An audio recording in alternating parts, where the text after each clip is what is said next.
बिस्मिल्लाहिर्रहमानिर्रहीम, अस्सलामुअलैकुम। आज मैं आपके साथ शेयर करने जा रही हूँ एक बहुत ही मज़ेदार सी पूरी की रेसिपी, जिसको आप ब्रेकफास्ट में बनाएं, हलवे के साथ एंजॉय करें, आलू की तरकारी के साथ, छोले के सालन के साथ। ये बहुत अच्छी लगेगी। वैसे तो आप इसको शाम में भी ट्राई कर सकते हैं, लेकिन ये कि ब्रेकफास्ट में ये आपको बहुत मज़ा देगी। ज़रूर इस रेसिपी को ट्राई कीजिए। रेसिपी पसंद आने पर अपने फ्रेंड्स और फैमिली के साथ शेयर कीजिए, और अगर अभी तक आपने चैनल को हमारे सब्सक्राइब नहीं किया तो चैनल ज़रूर सब्सक्राइब कर लीजिए, ताकि आगे की भी वीडियोज़ मिलती रहें। क्लिक कीजिए सब्सक्राइब के बटन पे, उसके बाद घंटी के निशान को दबाइए। ये बिल्कुल फ्री है। इस तरह ये होगा कि जैसे ही मैं कोई न्यू वीडियो अपलोड करूँगी तो आपको फ़ौरन उसकी नोटिफिकेशन आ जाएगी। फेसबुक या इंस्टाग्राम पे फॉलो करने के लिए उनके पेजेस के लिंक्स आपको डिस्क्रिप्शन बॉक्स में मिल जाएगी। इसके अलावा कंप्लीट इंग्रेडिएंट्स लिस्ट मिल जाएगी पूरी की, और रिलेटेड रेसिपीज़ के लिंक्स। तो चलाएं, बनाना शुरू करते हैं मज़ेदार सी पूरियाँ। पूरी बनाने के लिए हमें बहुत ही सिंपल इंग्रेडिएंट्स चाहिए, देख लेते हैं। 4 चीज़ें चाहिए होंगी। ये मैंने हाफ कप जो गंदम का आटा लिया है, और 1 कप मैं फुल जो है मैदा ले रही हूँ। कप साइज़ जो है वो सेम है। और इसके अलावा मैं जो हूँ यहाँ पे हाफ टी स्पून नमक लूँगी और 1 टेबल स्पून घी।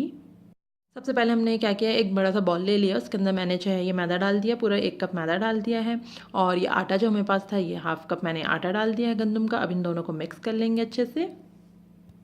अब इसके अंदर हमारे पास नमक था, वो मैं नमक डाल रही हूँ हाफ टी स्पून, वो मिक्स करें। 1 टेबल स्पून इसके अंदर घी डालेंगे। घी आपका रूम टेम्परेचर में होना चाहिए, जमा हुआ घी ना हो। बस अब इसको घी डाल के अच्छे से मिक्स करें।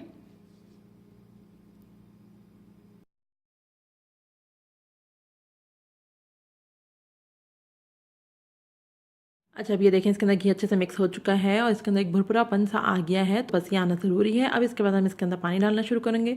थोड़ा थोड़ा करके पानी डालें, 1 कप से पानी स्टार्ट करें। और याद रखें कि आपको आटा ज़रा सख्त गूंदना है, तो एकदम से पानी नहीं डालें, वरना आटा नरम हो जाएगा।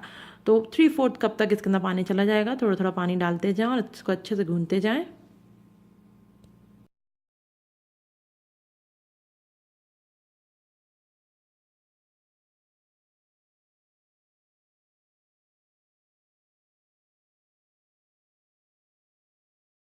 बस अभी मैक्सिमम पानी जा चुका है, और ये 1/4 कप तक बच चुका है, तो बस ये डन है।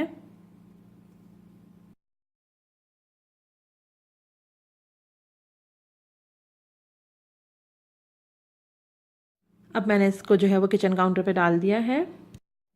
अब ये देखिए, मैंने 1 टीस्पून तक जो है ऑयल लिया है, और अब इसमें इसको ऑयल के साथ अच्छे से गूंदूंगी, ताकि ये एक जो है वो चिकना सा आटा गूंज जाए। और रहेगा ये हार्ड ही थोड़ा, लेकिन चिकना हो जाएगा।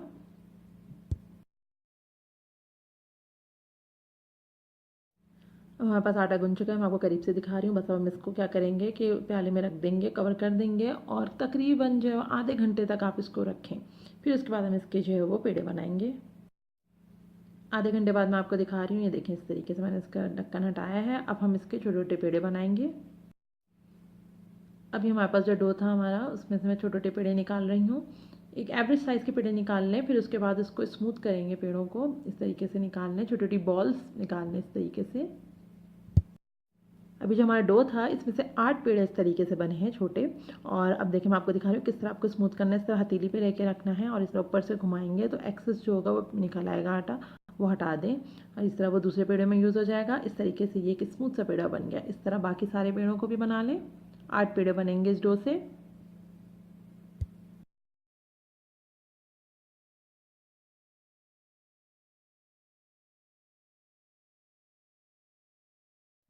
अब ये देखें, अब मैंने अब इस तरीके से इवन साइज़ के 8 पेड़े बन चुके हैं, तो 8 पेड़े बने हैं इन पूरे उससे डो से। तो अब मैंने एक पेड़ा लिया है, थोड़ा सा तेल डाला है, और इस तरीके से मैं उसकी जो है वो छोटी सी रोटी बनाऊंगी पहले। फिर उसके बाद हम उसको बेलेंगे। और इस बात का ख़ास ख्याल रखें कि आपको तेल ही यूज़ करना है, आप कोई खुश्की इसमें यूज़ नहीं करेंगे। तेल से ही आपको इसको स्मूथ करना है। इस तरह करके सारे पेड़ों को इस तरीके से फ्लैट कर लें, और फिर उसके बाद इसको बेलना शुरू करेंगे। अभी हमने एक जो है वो पेड़ा लिया है, और मैं देखें इस तरीके से उसको बेल रही हूँ। बेलते हुए आपको ख़ास ख्याल रखना है कि ऑयल यूज़ करें अगर ज़रूरत पड़े, और जो है वो इवन बेलें, बारीक नहीं बेलें, वरना जो है वो रोटी आपकी जो है वो पूरियाँ जो फूलेंगी नहीं। और इवन बेलें, थोड़ा सा इस तरीके से बेलें, थोड़ा मोटा हो, और इवन बेलें, हर तरफ कॉर्नर इवन हो।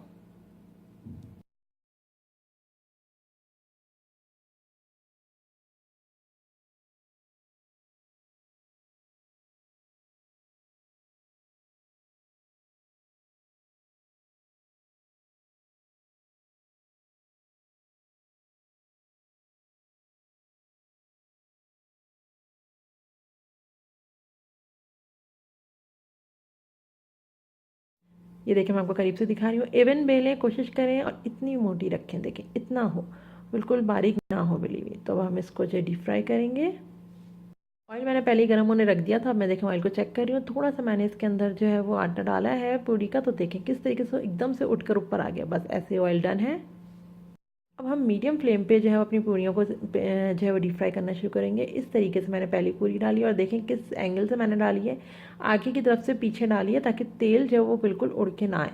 तो बस अब देखें जैसे ही ये नीचे गई है उसका ऊपर उठी है, तो अब मैं हल्के हाथों से इसको दबा रही हूँ। बहुत बहुत ही ज़्यादा जेंटल हैंड से आपको इसको दबाना है। इस तरीके से बहुत हल्के हल्के हाथों से दबाएँ और इसको इस तरह पलटें। देखें कितनी पफ़ी सी बन गई हैं। बस ये बेहतरीन हो गई है, इसका कलर आएगा।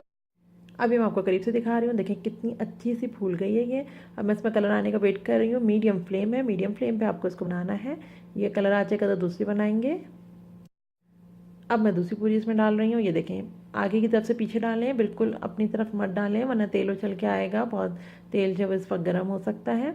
और ये देखें मीडियम फ्लेम पे मैं इसको इस तरह दबाया, मैंने हल्के हल्के हाथों से दबाएं तो नीचे से एकदम से ऊपर उठेगी। देखें इस तरीके से, ये देखें बिल्कुल फूल गई, मैक्सिमम फूल चुकी है ये, अब बेहतरीन तरीके से फूली है। देखें अब ये बिल्कुल डन है। इसी तरीके से आप सारी पूरियाँ बना लें और इस बात का ख़ास ख्याल रखें कि तेल आपके मीडियम फ्लेम पे हो, बिल्कुल ही गर्म ना हो। और इस तरह डाल के हल्के हाथों से उसको प्रेस करें तो पूरी जो है वो फूल के ऊपर आ जाएगी। बस अब हम इसको सर्व करेंगे। बहुत ही बेहतरीन सी, बहुत फूली हुई क्रिस्पी सी पूरियाँ जो हमारी बन के तैयार हैं। और देखिए मैं आपको करीब से दिखा रही हूँ कैसी ज़बरदस्त फूल के बनी है ये, बेहतरीन। अब मैं पूरी आपको जो है उठा के दिखाती हूँ, करीब से दिखाती हूँ कितनी अच्छी बनी है ये देखें मैं आपको करीब से दिखा रही हूँ, देखें कितनी बेहतरीन बनी है, बहुत बेस्ट है। इसको आप हलवे के साथ सर्व करें, इसको आप तरकारी के साथ सर्व करें, छोलों के साथ सर्व करें, बेस्ट लगेगी आपको। बहुत ज़बरदस्त बनी है ये। अगर आपको हमारी रेसिपीज़ अच्छी लग रही है, हमारे चैनल को सब्सक्राइब करना चाहते हैं तो चैनल का आइकन बन के आ रहा होगा, उस पर क्लिक कीजिए और चैनल को कीजिए ईजिली सब्सक्राइब। अल्लाह हाफ़िज़।